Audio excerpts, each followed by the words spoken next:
এই গাছ কাটতে কাটতে কাটতে কাটতে এই মাজারটাও কখন জানি ভাঙ্গে তারা, কারণ তাদের এটা ষড়যন্ত্র। এই ষড়যন্ত্র তিলে তিলে তিলে তিলে তিলে তিলে তাল বানাবে তারা। এই আস্তে আস্তে গাছ কাটা শুরু করছে, গাছ দিয়া শুরু করে পরে মাজারটাও ভাঙ্গার চেষ্টা করবে। আমরা যদি সচেতন এখন না হই। গাছ এটাই অপরাধ কি? গাছ মানুষের ছায়া দেয়, গাছ মানুষের অক্সিজেন দেয়, পাগল মস্তানের থাকার জায়গা নেই, গাছতলায় এসে বিশ্রাম দেয়। আর পাখিরা কলরব করে, পাখিরা কলতানে এখানে পাগল মস্তানরা বসে একটা আনন্দ অনুভব করে। এবং এই গাছের ভিতরে আমি শুনতে পারছি এখানে একটা তক্ষক পাখি ছিল। এই তক্ষক পাখিটার 1000 কোটি টাকা দাম আছে। এটা সরকারি সম্পদ। আমার মনে হয় এটার সাথে এই পাখি ধরার একটা ষড়যন্ত্র করে এই বাবার কমিটির লোকেরা আজকে এই গাছটা কেটে তারপরে এখন পাখিটা নাই, এখানে পাখির ডাক শোনা যায় না। সেই পাখিটা কোথায় গেছে? যারা গাছ কাটছে তারাই এটা বলতে পারবে। এটা সরকারি সম্পদ। এই সরকারি সম্পদটা তারা লুট করার জন্য, 1000 কোটি টাকা লুট করার জন্য তারাই কাজ করছে। এবং আমি জোর গলায় বলবো এই কথা, যেহেতু মাজারটার এটা সম্পূর্ণ দেখভাল করার জন্য দায়িত্ব হলো ম্যানেজারের, মাজারের পক্ষে ম্যানেজার এবং ডিসি। আমার মনে হয় ম্যানেজার সাহেব এর মধ্যে জড়িত আছে, ছাড়বো না। এবং ডিসি সাহেব যদি তাকেও ছাড়া হবে না, কারণ এটা আমাদের সম্পদ, এটা পাগল মস্তানদের সম্পদ।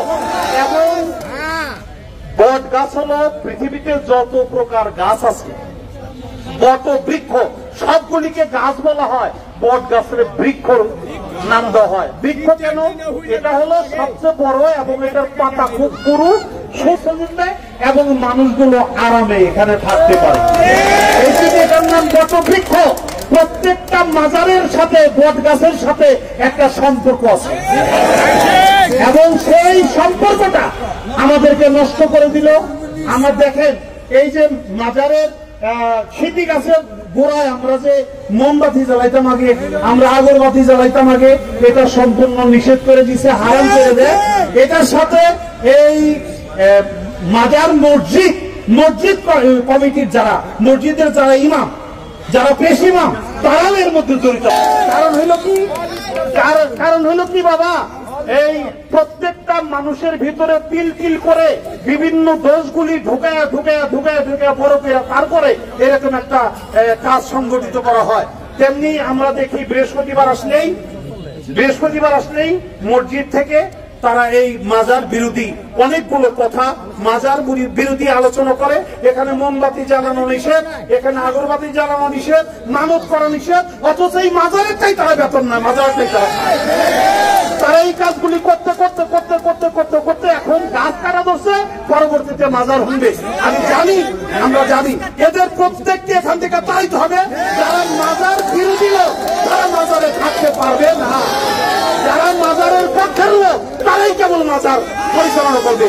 এবং আর মাজারের সাথে সম্পৃক্ত মসজিদ, মাজারের সাথে সম্পৃক্ত হলো মসজিদ। কারণ হলো মাজারের যেই দান বাক্সগুলি আছে, মাজারের যারা ভক্ত আসে, গান দূর দূরান্ত থেকে আসে, তারা এখানে লক্ষ লক্ষ কোটি কোটি টাকা দেয়। এই কোটি কোটি টাকা দিয়ে এই মসজিদের মাজারের সবকিছুর বেতন নেওয়া হয়। কিন্তু তারা বেতন নিবে, এই পাতে খাবে, এই পাতেই সে ফুটা করবে। কেন? এটা কেন? তাই এরা যারা করে তাদের মাজারে থাকার কোনো অধিকার নাই। অতি তাড়াতাড়ি আমি আমাদের মাজার সাহেবকে বলবো, আমি জানাইতে চাই এ দেশের কাছে তো বিচার চাই, এটা তাড়াতাড়ি আপনারা হাইকোর্টে যান, যে তারপরে তাদের নামে প্রত্যেকের নামে মামলা করে দিবেন। এটা প্রত্যেকের নাম, কারণ প্রত্যেকেই দুষ্কৃতীরা, এমন না প্রত্যেকেই সবই দুষ্কৃতীরা।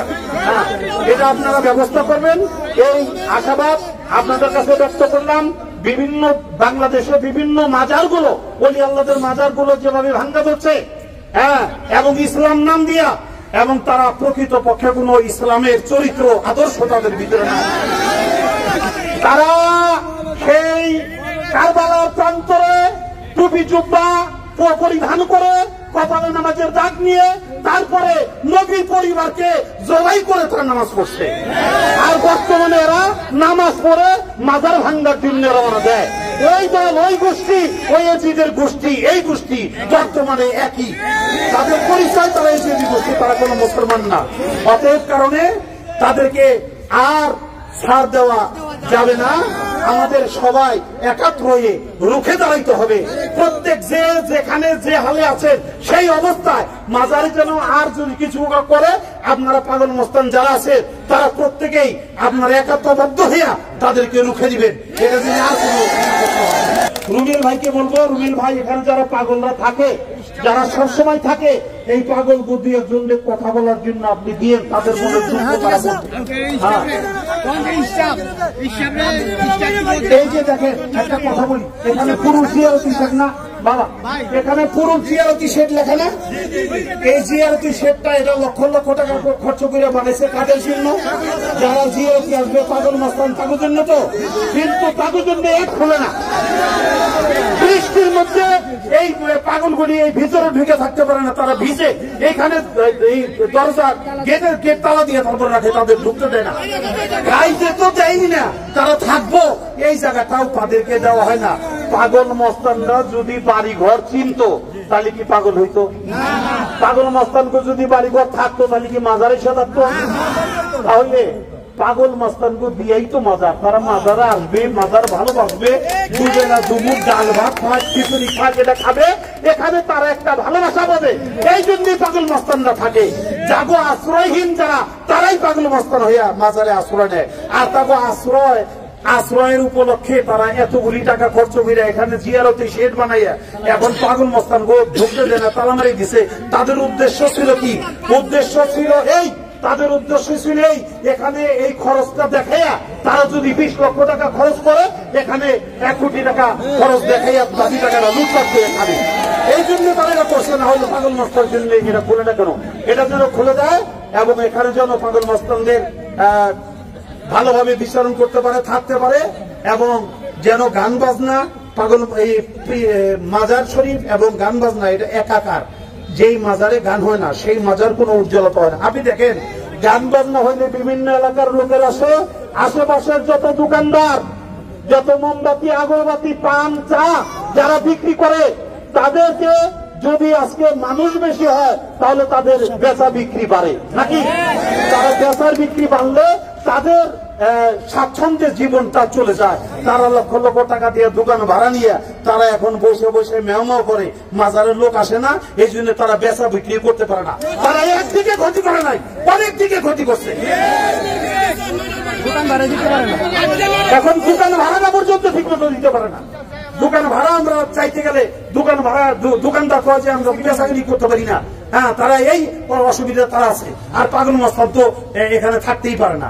অতএব কারণে এর তীব্র প্রতিবাদ, তীব্র নিন্দা জানাই এবং আপনাদের কাছে প্রতিকার চাই অতি দ্রুত যেন এদের বিরুদ্ধে আপনারা ব্যবস্থা নেন। ধন্যবাদ। অনেক ধন্যবাদ আবুল সরকার ভাইকে। আমাদের সাথে এখানে আমাদের অনেকের কথা আমরা শুনতে চাই। আমাদের এখানে অনেক বন্ধু, সাংবাদিক, নাগরিক সমাজের অনেকে আসছে। এখানে কোনো ইয়ে করেন ভাই, এখানে অনেকে আসছে সহজে জানাইতে। সবাই যদি একটু সংক্ষেপে বলে সবাই কথা বলতে পারবো এবং আমরা পাগল মস্তানদের পক্ষ থেকেও আমরা 2-1 জনের কথা শুনবো। তো এই মুহূর্তে আমি অনুরোধ করছি